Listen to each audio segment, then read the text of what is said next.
O São Paulo precisava vencer o Corinthians. Precisava muito vencer o Corinthians. Evidentemente que há um entendimento, mesmo dentro do São Paulo, de que o Palmeiras hoje está num momento muito melhor, né, do que o São Paulo. Tem um nível de competitividade hoje que está elevado em relação ao tricolor do Morumbi. O São Paulo é uma equipe hoje muito ajustada, mas que ainda precisa de ajuste, sobretudo no seu setor ofensivo, no setor ali do meio de campo para o ataque. A gente percebe que é necessário ter muito mais evolução nas variações táticas ali da equipe quando está jogando. O São Paulo tem, portanto, aí necessidades ainda. O São Paulo é uma equipe em processo de crescimento, em processo de estruturação de um modelo de jogo. A gente percebe claramente que isso tudo é algo muito, muito interessante e algo também muito relevante diante daquilo que não existia, por exemplo, no começo do Campeonato Paulista. Nós tínhamos, por exemplo, uma equipe que apresentava inúmeros problemas defensivos, deixando muitos espaços para os seus adversários quando atacava esses adversários. São Paulo tinha inúmeros problemas, deixava corredor aberto, deixava mesmo o centro do campo aberto para o contragolpe do adversário. E o São Paulo levava gols, inclusive, em várias situações, mesmo quando não era em situação de contragolpe. Mesmo numa situação em que a equipe estava toda fechada ali no seu campo de defesa, ainda assim, defensivamente, o São Paulo falhava. Inclusive no começo do Campeonato Paulista, muitos até falavam que a equipe poderia perfeitamente não se classificar à etapa de playoffs do Campeonato Paulista. Alguns sustentavam, inclusive, que o São Paulo corria riscos de rebaixamento no Campeonato Paulista. Isso tudo parece que faz muito tempo, mas não faz muito tempo. Faz pouquíssimo tempo. E justamente por isso precisamos louvar o que está acontecendo hoje na equipe do São Paulo. A gente percebe um modelo se estruturando, um modelo realmente muito importante. Agora, se não vencesse o Corinthians, tudo isso não é que cairia por terra, mas pelo menos nas emoções de alguns torcedores, tudo que foi feito do começo do Campeonato Paulista até agora teria ido por água abaixo. Né? A gente sabe que neste país aqui, no futebol brasileiro, valoriza-se muito o resultado, olha-se muito pouco para o desempenho. Por isso que foi muito importante para o São Paulo eliminar o Corinthians da semifinal do Campeonato Paulista, não deixando o Corinthians chegar à final e ele, São Paulo, se classificar para a final. Evidentemente que contra o Palmeiras o confronto vai ser muito complicado. Evidentemente que todo mundo sabe disso. Agora, o que também todo mundo sabe é que se o São Paulo conseguir perder para o Palmeiras, né, ele não conseguir vencer o Palmeiras e perder para o Palmeiras na final, o tricolor do Morumbi terá ido até onde ele conseguiu ir. Mas precisava vencer o Corinthians para legitimar todo esse processo de construção de futebol que começou a acontecer no São Paulo a partir, por exemplo, dos primeiros jogos do Campeonato Paulista. E o São Paulo conseguiu vencer. E venceu, sobretudo, a partir do padrão tático. O São Paulo não precisou jogar muita bola, não precisou ter grandes lances, grandes situações de gol, não precisou criar muitos gols. O São Paulo venceu o Corinthians na questão tática. Taticamente, o São Paulo foi superior, se impôs do ponto de vista tático, tirou os espaços para o Corinthians, tirou do Corinthians aquilo que ele poderia fazer, que por exemplo, circular a bola ali no campo de defesa. Né? Também contou com o time do Corinthians que não conseguia, por exemplo, criar jogo no meio de campo. O Corinthians não conseguia gerar jogo. Os jogadores do Corinthians do meio de campo muito mal. Roger Guedes jogando ali praticamente sem saber com quem ele estava jogando. Muitas vezes ele estava no ataque, muitas vezes ele estava no meio de campo. Ele começa ali numa posição diferente porque o Vitor Pereira quer colocar o Renato Augusto de centroavante para que o Renato Augusto não recebesse a forte marcação e não fosse anulado pela marcação do São Paulo. Então, e o que acontece com isso? Acontece que o Roger Guedes fica numa situação bastante confusa, não entende o que está acontecendo no jogo, e tampouco o Renato Augusto também entende. Então esses dois jogadores não conseguiram, por exemplo, entender o que acontecia. E eles contaram também com a falta de entendimento de outros atletas do Corinthians, no sentido de facilitar as coisas, construir jogadas e entregar a bola redondinha para que eles, por exemplo, a pudessem guardar no arco. Então o Corinthians hoje tem muita dificuldade para construir jogo.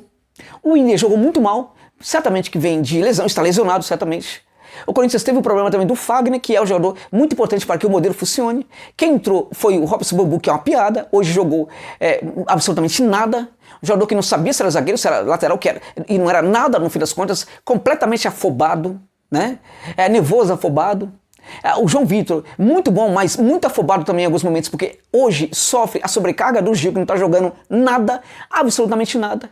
E além de tudo, o Corinthians tem, fechando a linha ali, um lateral que também é hoje uma grande piada, jogador que não deveria ser titular do Corinthians, nem mesmo quando o Corinthians não tem outros jogadores para colocar no lugar, que improvisasse, que pensasse alguém da base, qualquer coisa, mas o Piton não é jogador para ser titular do Corinthians. Então, esses problemas todos também, ali na defesa do Corinthians, também ajudaram o Timão a não criar jogo e também facilitar o trabalho do São Paulo. E o São Paulo, quando foi ficando mais tranquilo na partida, começou a tentar jogar, começou a frequentar um pouco mais o campo de ataque ali, ainda no primeiro tempo, também com problema. A bola longa, né, dava lugar, por exemplo, ficava no lugar, por exemplo, da bola mais trabalhada, os jogadores não recuavam até o meio de campo para trabalhar essa bola. Então, o São Paulo estava vivendo muito dessa bola mais alongada, a ponto que o próprio Ceni chegou a criticar os seus jogadores. Mas no fim das contas, o São Paulo teve um volume de jogo muito maior no primeiro tempo do que a equipe do Corinthians e por causa disso conseguiu, por exemplo, chegar à situação de marcar o seu gol, né? Marcou o gol, terminou o primeiro tempo vencendo, foi muito importante para a equipe marcar esse gol, porque ela veio para o segundo tempo, ela volta para o segundo tempo muito mais tranquila, muito mais calma, muito mais preparada para, enfim, bancar uma proposta defensiva de ocupação dos espaços e dos erros deixados pelo Corinthians dentro de campo, né? E isso aconteceu, a gente percebeu que isso aconteceu depois com o Corinthians tentando jogar e o São Paulo esperando o Corinthians. Acho até que esperou demais. Em função do Corinthians não entregar nada, o São Paulo poderia querer um pouco mais, mas preferiu ficar aguardando pelo Corinthians, esperando esses espaços, porque eles apareceriam. E ele apareceu, justamente naquela situação em que o Timão foi para o campo de ataque, perde a bola ali no segundo terço do campo, local preferido do São Paulo frequentar para esperar esse Corinthians, e ali a bola é recuperada, a gente percebe que tem muitos jogadores do Corinthians no setor esquerdo, não tem mais do que dois no centro do campo, muito mal posicionado, e não tem ninguém do outro setor, o setor direito. Ficou muito fácil para o São Paulo chegar ali a área do Corinthians, né? Os jogadores começaram a correr para trás ali de qualquer jeito, e aí ficou muito fácil para o São Paulo fazer o segundo gol e tranquilizar, ficar tranquilo para sua vitória. Tranquilo? Nada disso. O Jandré apareceu para fazer uma besteira, que ele nunca mais faça isso, porque senão ele vai acabar queimando o que ele está construindo no São Paulo nesse momento, que é a confiança do torcedor tricolor. O Jandré é um jogador interessante, um jogador que está mostrando inclusive muita personalidade, mas ele não é o primeiro erro dele parecido na carreira. Ele já fez isso em outros momentos também. E nesse sentido, ele precisa realmente tomar consciência de que não pode fazer mais esse tipo de coisa, porque a torcida do São Paulo já é muito traumatizada com o goleiro. Se ele errar de novo nesse sentido, praticando uma bobagem dessa, ele vai perder hoje o moral que ele tem com o torcedor do São Paulo. O mais importante, contudo, foi o São Paulo conseguiu vencer. Venceu com méritos, muitos méritos, mereceu a vitória. No segundo tempo sobrou em campo, fisicamente também sobrou em campo. Foi muito merecido. E o mais importante da data é o seguinte, é o orgulho do torcedor do São Paulo em relação à sua equipe. Este orgulho foi gerado pela equipe, porque o torcedor quer ser orgulhado da sua equipe, mas às vezes os jogadores não ajudam, não entregam, não dão motivo para que os torcedores tenham orgulho, tenham esse sentimento tão favorável em relação à equipe. Neste momento, os jogadores estão entregando isso para o torcedor e acho que há uma comunhão muito grande entre torcida e elenco do São Paulo. Então, por isso, muito importante a vitória do São Paulo contra o Corinthians. Tricolor está na final do Paulista. Agora, o que vier, na minha opinião, não é que é lucro, mas eu acho que já tem um lucro aí, sim, para ser coletado. Agora, de qualquer maneira, o jogo vai ser difícil, mas o São Paulo não está morto. É complicado, mas ainda dá, até porque é um clássico e o São Paulo é também uma equipe muito interessante e sabe muito bem o que tem que fazer no de campo. Sabe muito bem defender uma ideia dentro de campo. E por causa disso, a gente não pode descartar a possibilidade do São Paulo, sim, aprontar para cima do Palmeiras. Muito obrigado pela gentileza de ficarem comigo neste vídeo. Até o final.